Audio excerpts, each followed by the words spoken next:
Hi everyone, I'm back again and I've got my art and craft zone pretty much done. So I will give first of all a small pan around this room and then I'll go over a little bit more details, but I won't show every single thing. So I'm going to start over here. This part pretty much stayed the same. I just kind of cleared up some clutter that was around it. And as you can see, I have my easel there and some new products I'm working on right here. This reclaimed wood art I'm doing. I put in this orange bin here is canvases that I'm working on. And here I put my basket of paints, the bigger tubes that I have for acrylic paints.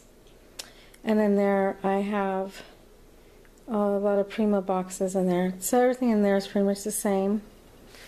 And then I put away all the albums that I had on that little stand. So they're all back into this white cupboard where they belong. And this area is pretty much the same. I'm going to go over here now and I have my cart. It's not an IKEA cart, it's a Sam's cart right there.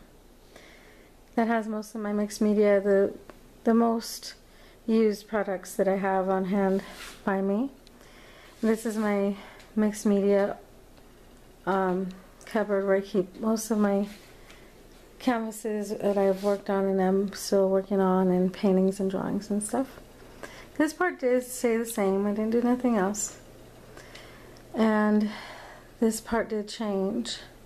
And I purged out what I felt was not necessary in here. So I had a lot of things that I showed in my last video, or the clip before, showing where I moved a lot of the things that didn't need to be in here, so they're in the garage as backup storage or overflow storage. And in this area I decluttered this corner because it was just too dark and I felt like it was blocking my creative flow. So I wanted it all to go coordinate and keep it all the white cupboards here. And so I did change a little bit inside of that area as well, because a lot of the things I had in there I was able to put in the garage. Just want to give this tip out there.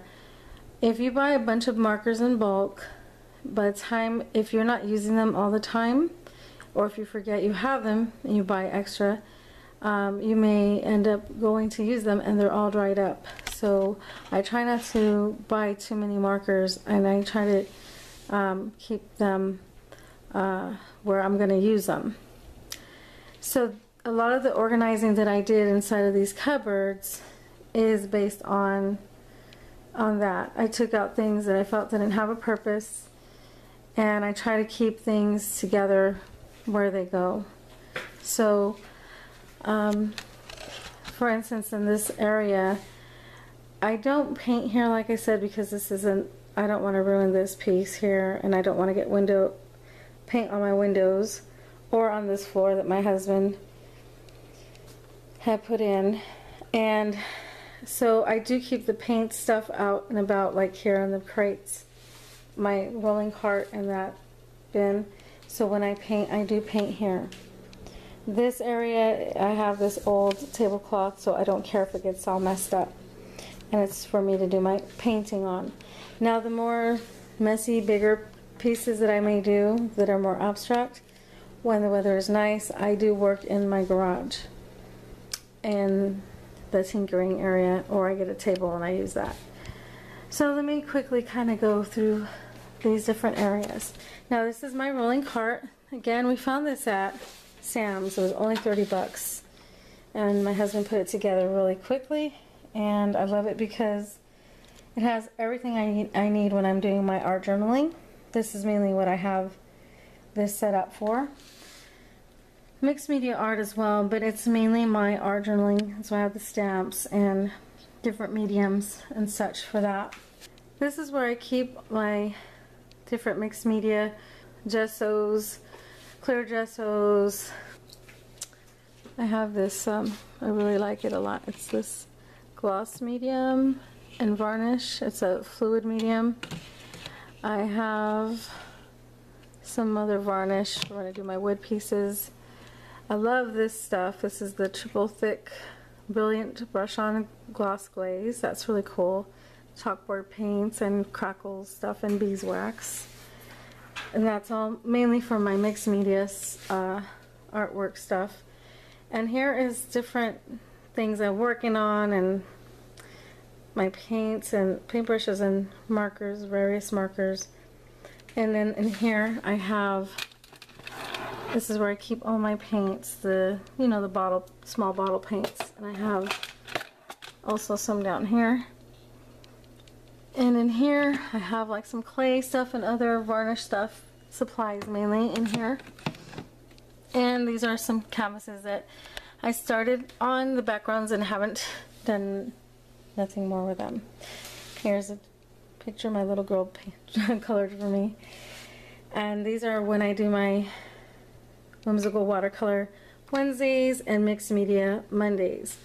And I'm really excited about some fun things I'll be presenting on Mondays pretty soon. And I'm going to attempt to do at least the one whimsical watercolors this month, because it's been a while since I've done anything with that. This is how I would like to keep this countertop looking. Now let me go ahead and share with you how I have organized up in here. I have in this box here is where I keep the pens that I do buy.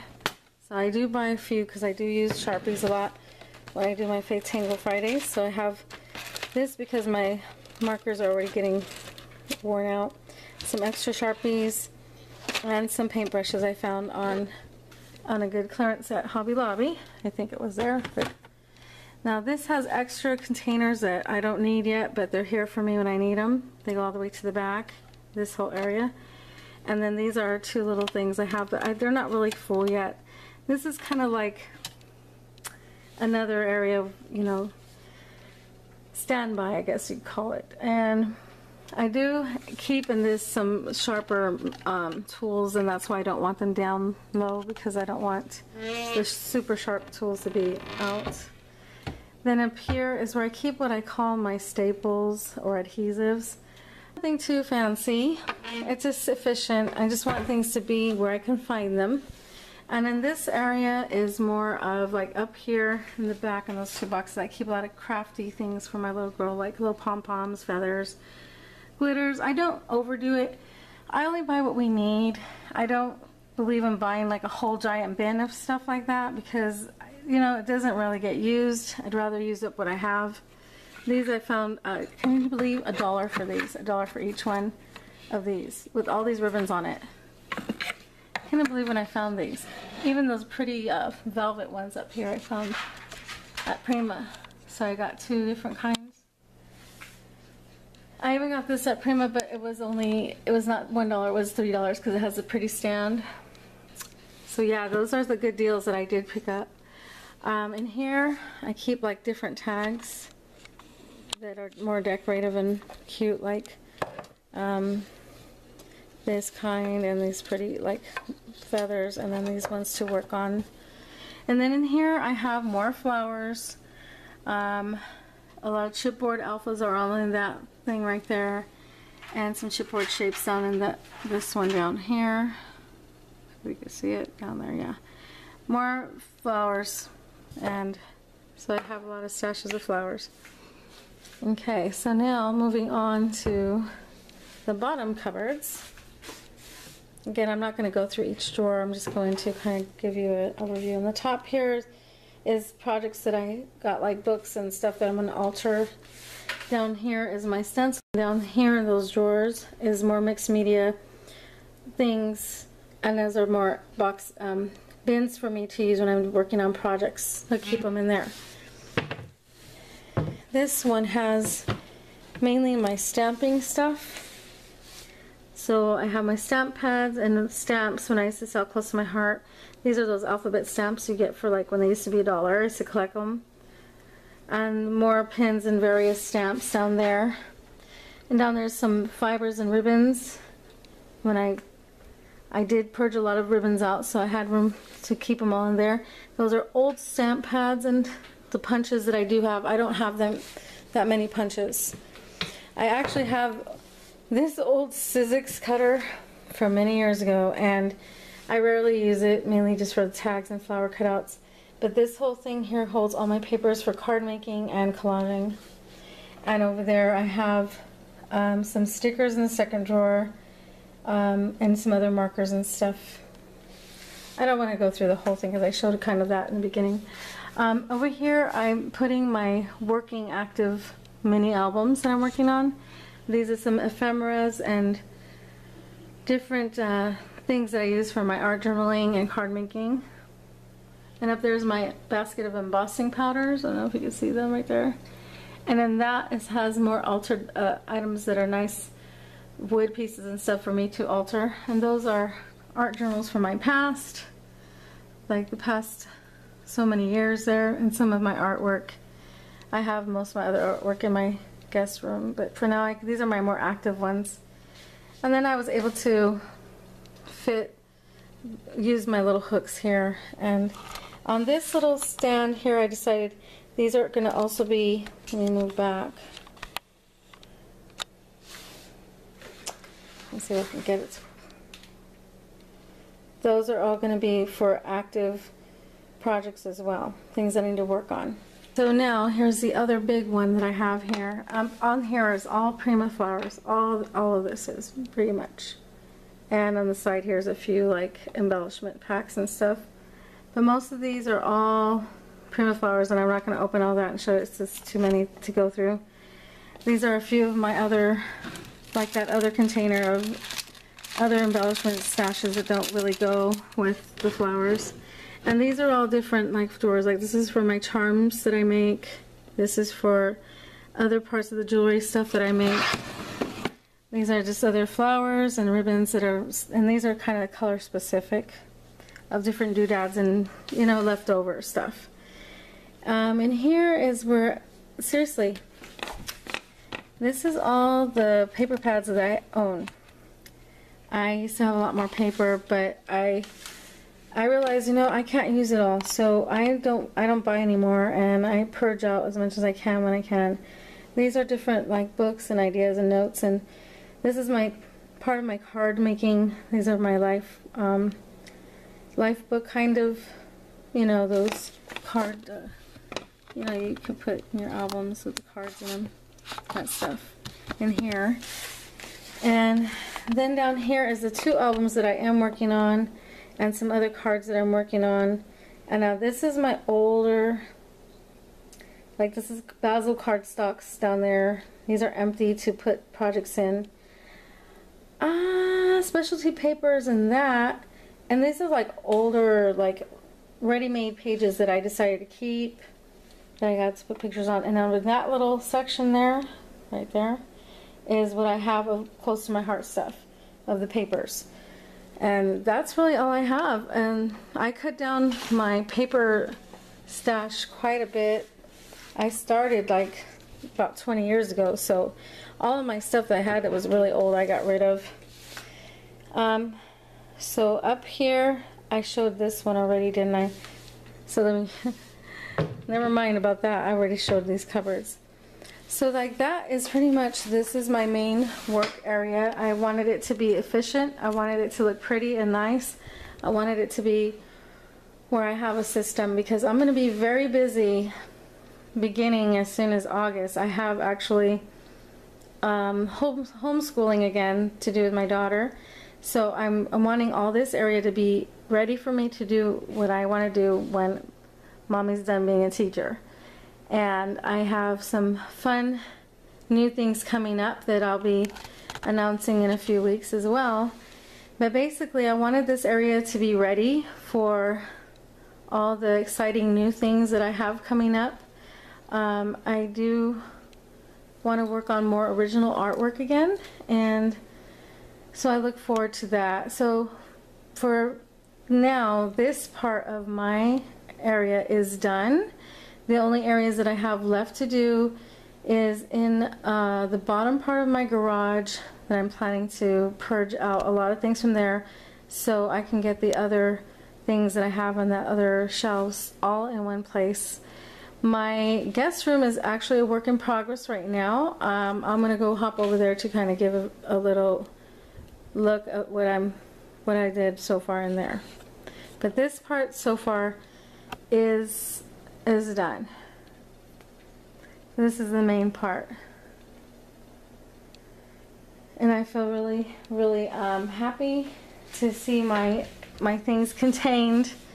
It was very hard going through all the little things that come out, so I'm planning to make a better system. That's why I'm kind of documenting this, so I can remind myself what I'm actually planning to do. That's why I saved the bins that I showed you in the bottom there, that I'm going to be taking things and putting them in like for each project and then put them away as soon as I'm done. That's going to be the part I'm going to practice the most, is making sure I put the things away. And I think I have room for the things that'll be coming up shortly. I will definitely have places that I can make room for them at.